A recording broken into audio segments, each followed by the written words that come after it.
V župniji Svetega Petra v Malečniku se je s predstavitvijo monografije o Marku Glaserju končal 5. jubilejni Glaserjev festival. Monografijo Marko Glaser izbrana dela je izdala Slovenska matica in je kulturni poklon ob 220. obletnici Glaserjevega rojstva in bližajoči se 800-letnici mariborske nadškofije. Marko Glaser, ki je v malečniški župniji preživel 46 let svojega službovanja, se je v zgodovino zapisal kot najpomembnejši slomškov pomočnik pri selitvi nadškofijskega sedeža iz Šentjandraža v Maribor. V monografiji se izrisuje Glaserjeva pravzaprav celostna podoba.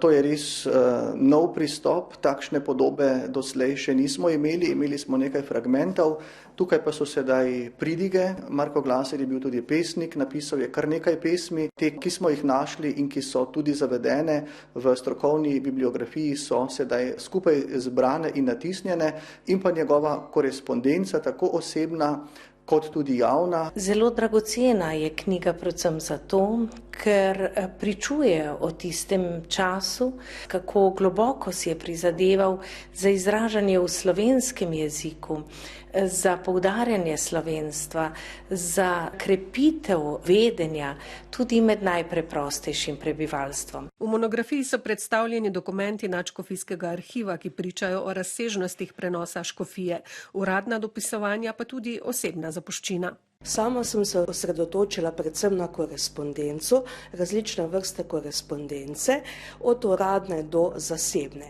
Pri zasebni se mi je zdela najbolj zanimivo pismo njegovemu očetu iz leta 1835, ki je zapisano v nemščini.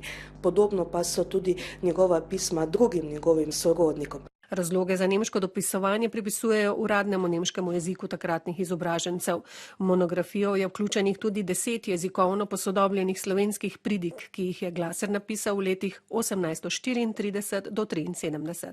Prve pridige je Glaser še pisal v Bohoričici, smo jih posodobili v današnjo slovenščino, vendar vseeno je bilo treba nekako ujeti v jeziku malo patine. Za jezikoslovca recimo je to zahtevno delo, tudi teologija oziroma cerkvena govorica se spreminja glede na obdobje tridentijskega koncila, kjer je še zajeta ta vsebina Glaserjevih pridig, pa seveda današnjega časa. Monografija je dragocen del slovenske duhovne in kulturne zgodovine, ki Marka Glaserja utrjuje kot osebnost, ki nagovarja tudi današnji čas.